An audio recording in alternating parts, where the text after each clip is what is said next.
Greetings and salutations. This is Chief Security Officer Don Corleone of American Muscle Security LLC, in conjunction with Stackbooks Foundation LLC, in conjunction with Parent Group Confidential LLC. Salute to everybody that's with us during Operation Reforged.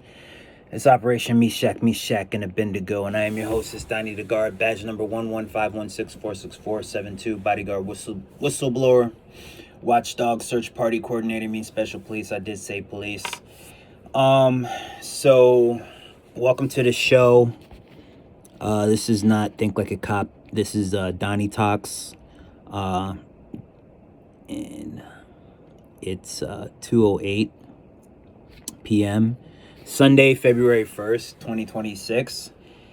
I'm here at Carnegie Library on the second floor. You're welcome to join me by emailing me at stackbooksfoundation@gmail.com or contacting me at 412-297-9085. So let's begin. First off, there's something that I gotta, bring to the public's attention. If you're interested in hearing my music, I'm also an artist. I go by the name of Prince Rao. My government name is actually Aarao Cornelio.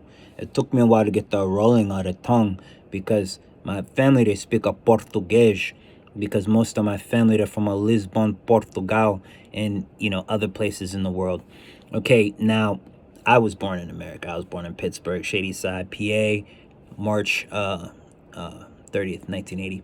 So, but when you go online and you Google Prince Rao, so let's say somehow somebody tells you, hey man, there's this artist, he's pretty decent. What's his name, dude? He goes by Prince Rao. I mean, well, he's like some kind of a security guard, and he goes by Donnie, but when he raps, he goes by Prince Rao. So that's the confusion. I don't really know too much about algorithms. Okay, I'm still learning all this stuff in class, and but I do know about I'm not really gonna say 6 degrees of separation, but the phenom that there's more than one person with your name, my name, and we're talking government name, we're talking stage name, we're talking doing business as, if you're into forensic science like I am, whatever you do, somebody got your name, and that's the reason why a lot of people trademark their name, or they use their government name. And even if you use your government name whenever you're publishing books, releasing music, or independently under contract consulting with entities, or just any kind of individual on the basis of forensic science or whatever you do, you're doing business as, somebody got it. Of course, like, Donnie Corleone, that's just something that I thought of. It's outlandish. You know what I mean? Like my name, Don Corleone, nah, probably not. But that was for my use when I do bodyguard services on stage for American Muscle Security LLC. I don't accept checks under Don Corleone. I don't accept checks under Prince Rao. If you pay me through any of my accounts, my PayPal, you're gonna see my government name whenever you you click on there. However you do, so everything just goes through that. But those are just names, so what the album, where to get the album, or my approach to any kind of service that I'm providing. But let's talk about the real Prince Rao. I'm Prince Rao, the real Prince Rao. So all you other guys out there named Prince Rao, do whatever Eminem says and please stand up. Please stand up. Yeah, listen. Yo, I should really do that. Not like Jack the song, but like have a bunch of people that look like me just like walking with me and talking with me while I come up with like a mixtape version of that song. No? Not a good idea? I didn't think so, me either. But seriously, I just wanted to explain that there is another guy. I think he's like from India. And he's, I guess he does like some type of tech stuff. I don't know what he does, But this is no disrespect towards him. And then there's some other young guy, and he like does music, and there's all these little Indian boys that are named Prince Rao, and like, you know, they're like, you see their videos and stuff, and like now when you log on Apple, you see the big picture of somebody that's not me, but then you see all my music on the side. So to avoid all of that, I'm probably gonna, I don't know, I'm thinking about getting a different alias. But in the meantime, explaining to y'all who I am and what I do. Also, whenever you look up Aarao Cornelio Jr. or just Aarao Cornelio, both are me. My father passed away, so I'm the one with the who was left with the name. We all go through stuff. I've been in trouble with the law, but I also worked for the University Police of Penn State as an auxiliary police officer for 4 months. I've accomplished a lot in my life. I've got a lot of credited certificates through Coursera, EDX. I attended Penn State actually myself. I was a student there for a real long time. I attended a couple different universities, the Art Institute of Philadelphia. You know, I recorded with Bizarre from D12. He's a great guy. I recommend you check out our song. It's Rockabye Baby Remix.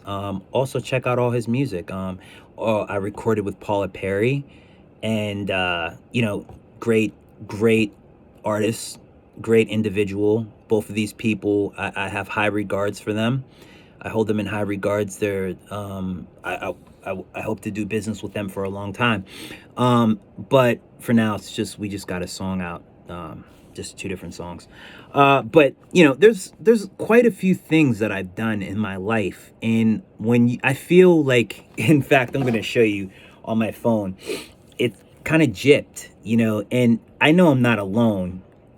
And that's why I want to take time to tell you a little bit about myself, because there's not too many people that really know more than what you see when you go on Google and you think, well, what's his real name? Aarao Cornelio? Oh my God. He threatened to, you know, pull out something and pop somebody or whatever somewhere. Nah. Big misunderstanding. Eventually it got cleared up. I'm still yet to get it expunged. But on hearsay, I served time because somebody said I threatened to release projectile or do something violent, which is, you know, me? No, never.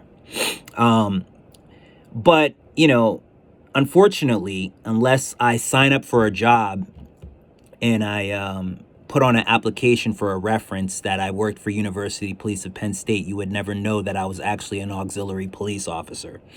But, you know, and it's funny, you know, it's not funny because, you know, I could see how something like that would scare the public, but, you know, who's to know when somebody's rapping, whether they're serious or not, or this or that, or, you know, what hearsay, where the line is drawn, whatever. That was 2013. This is 2026. Okay.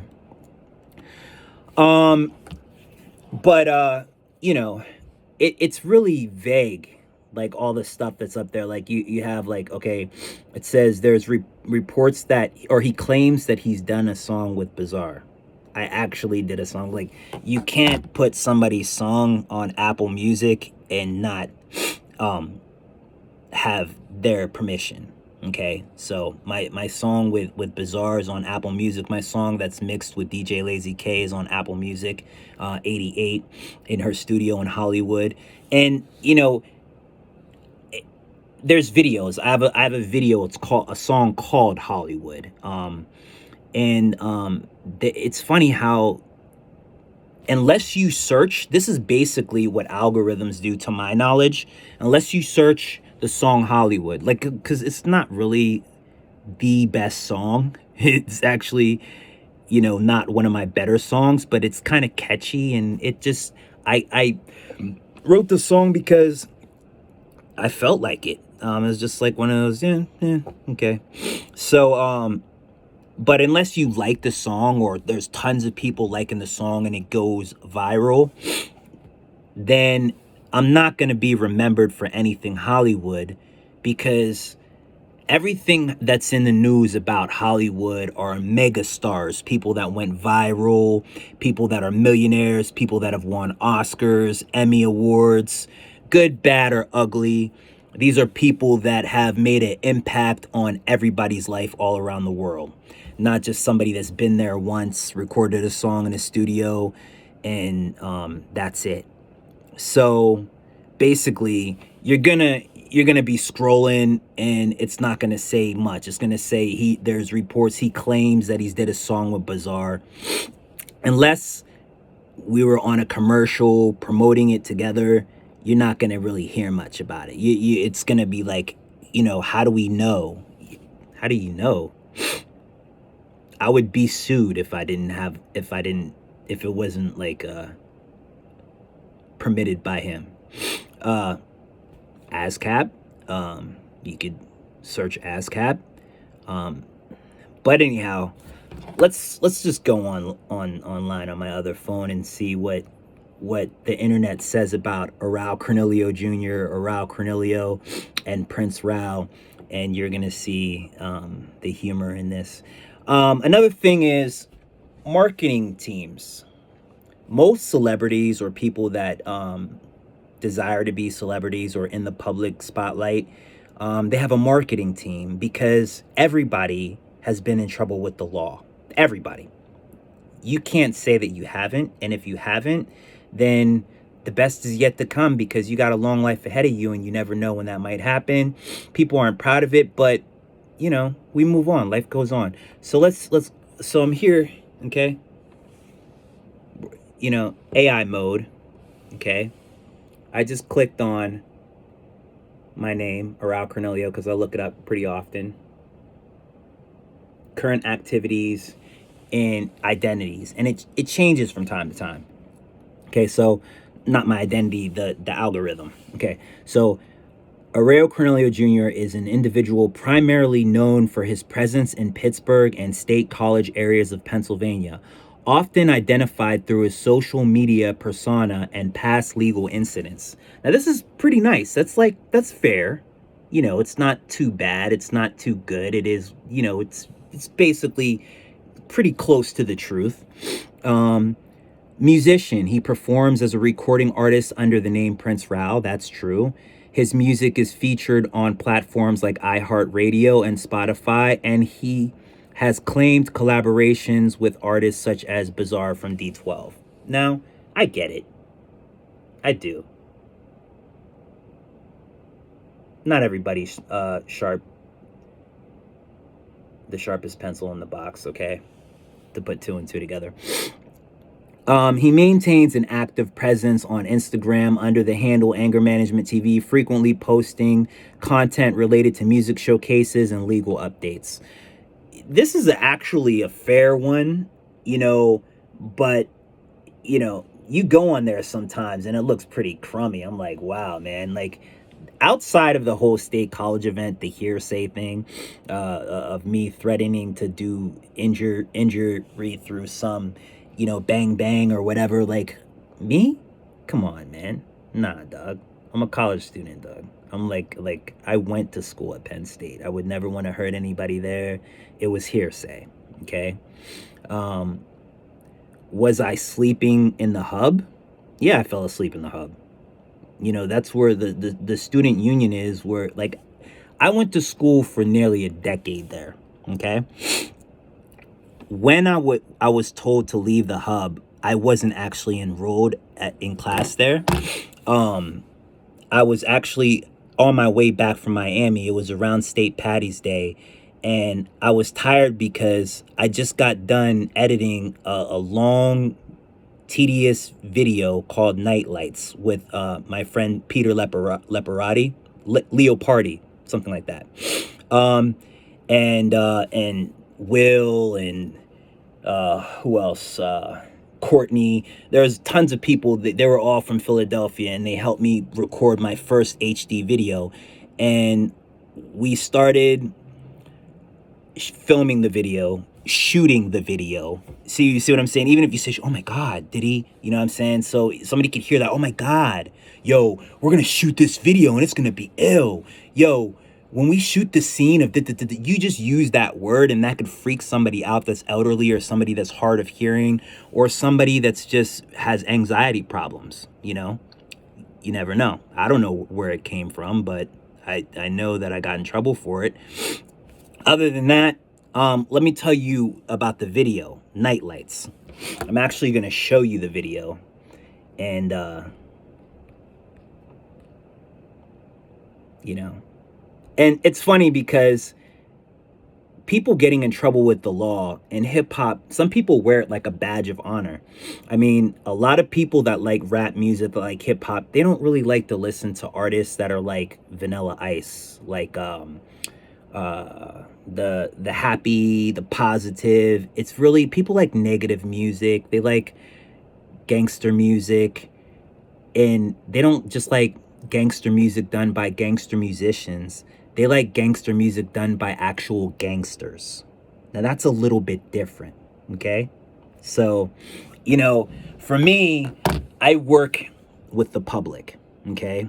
Whether I'm doing landscaping, cutting people's grass, or whether I'm door dashing some food to somebody's door, or whatever I'm doing, forensic science, trying to get a job as an intern or work for some private detective, whatever I do deals with middle class people, painting a house, etc. Building websites for people, cutting people's hairs. I'm a jack of all trades, okay?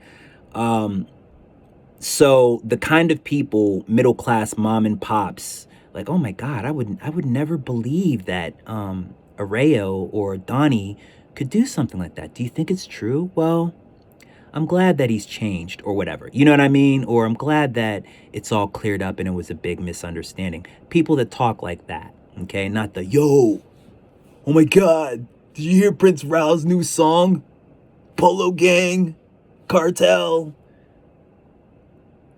You know, so it's like, you know what I mean? You know what I mean. So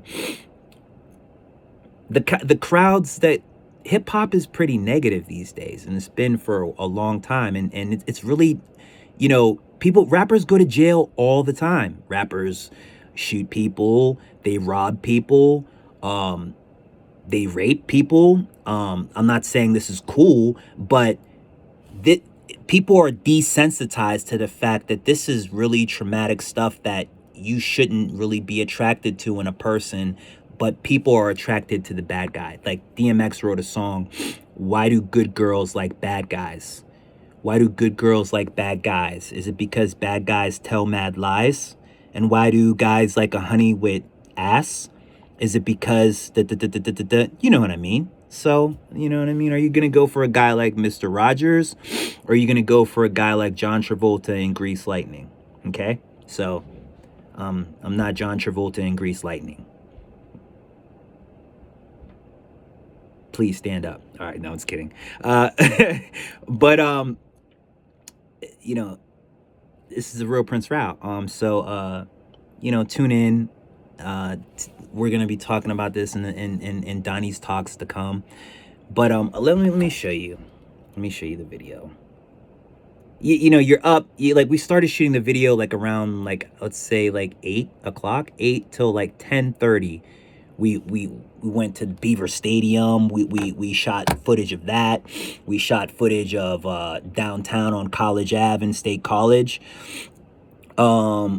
We shot videos of me riding around in Pete Leparati's truck and in the hub, actually. And I have footage. I have plenty of footage of me in State College, good times. I was even a DJ for it, Stayed in the Real a long time ago. It was a hip-hop show I called The Daily Planet. And it was for like 2 hours on a Thursday night. Every Thursday night I used to DJ there. But lots of great memories, lots of great friends, positive stuff, okay? But, you know, you shoot a video from like 8 to around 10:30, you're tired. You want to go to sleep, but I'm like, this is my first HD video. So you see this video right now in the quality that you're seeing it as. Imagine if I shot that video with this Droid phone, okay? It's not going to be this type of quality, okay? The HD, whatever, the Nikon type. You know, we filmed with Nikons, and it wasn't just Pete. There was Courtney, there was Will. They all had Nikons that they rented from the public, the school, the public library of the university. And I was hype. I was like, yo, let's just, yo, Pete, how about we just edit the video tonight? He's like, all right, man, we can do it. I don't know how long it's going to take, but sure. So we went to Pollock Commons, where for years I used to record my music. I've recorded, like, listen, 50% of my music, my whole career, was recorded in a podcast booth, either in Pollock Commons or Warren Commons in Penn State. I know virtually, I took classes in every building. I've had professors like Sam Richards for sociology, Brian Amsden, public speaking, Donna King, race, sex, and gender. You know, you name it. The Henderson building, I took humanities classes, philosophy classes, you name it, statistics class in the Thomas building. I performed in the Thomas building. My boy, Jesus from Los Angeles, he's a Hispanic guy. He invited me to perform there. I knew virtually the whole town, okay? That event sparked a lot of attention because that is one of the smallest towns in the galaxy. And nobody's known to do rap up there except people that just come and go, okay? So we went up to Pollock Commons and we started editing the footage. We downloaded it from the Nikons to the Mac computers, Mac Tower computers there. And we were just sitting there on, like, I don't know if it was iMovie or what's the other one? Adobe Premiere. But hours just to download it. And then once it's on there, we had to cut and paste and do this and do that. It's not like the little cheap videos that you see me doing, like last night's video, or pardon me, this morning's video, or the recent ones that I do. Like on my phone, you can get an app and you could like do with iMovie just like really fast. And you know, we sat there and we really put in a lot of work. So it's a great video. The lyrics aren't really the best. I'm not even gonna lie.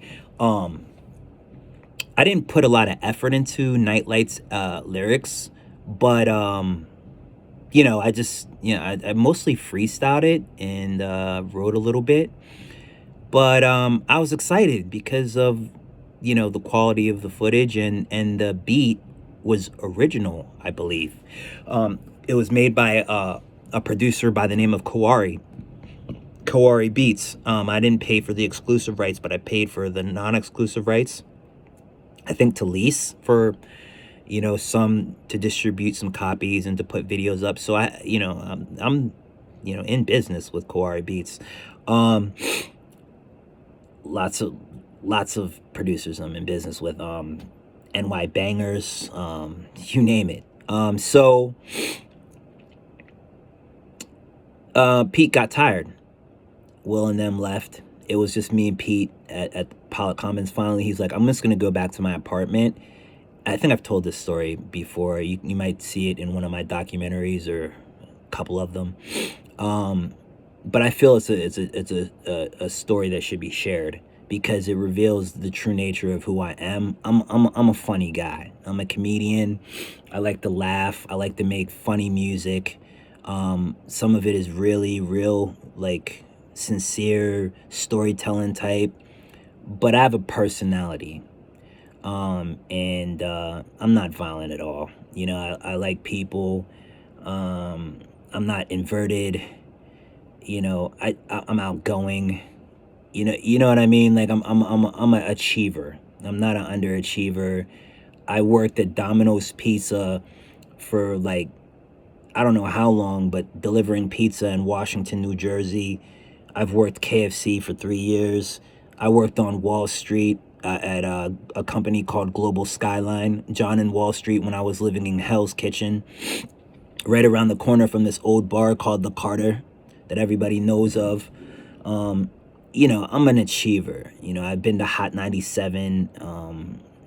I've discussed business with executives that discuss business with people that are in the millions. I've worked for millionaires. Bruce George, Genius is Common, as a talent scout. Um, you know, you name it. I have books edited by Bruce George. Think Like a Cop. Dollars Up. I'm an author. You name it. But so anyhow, Pete ended up going home to his apartment. He said, just, whenever you're done editing the video, you can just log off. I'm just gonna leave the computer under your responsibility, because he was signed in under his name. Since, I wasn't enrolled that semester, I took a break. I went to Miami, and I was trying to perform with Coast to Coast and just meeting people, networking. And then I came back around St. Patty's Day to celebrate with my friends before I was going to come out here to Pittsburgh. And that happened. I'm not, I left Pollock Commons after I was done editing my video. I uploaded it to YouTube, and I'm going to show you it in a second. And you're going to like it. It's a good video. You're going to like it. But and then I left, and I was gonna go to Pete's apartment, but that's like all the way, like it was literally snow outside. And it was on the other side of town, so I was tired, so I was like, let me just go to the hub and just sit down for a little bit and rest, and then I'm gonna walk the rest of the way to Pete's apartment. I closed my eyes, and then I opened my eyes, and somebody was like, hey man, do you go to school here? I was like, well, not really, but I used to. Okay, well, somebody's saying you're sleeping and they want you to leave. So I was like, all right. So then they left. This was the same people that I used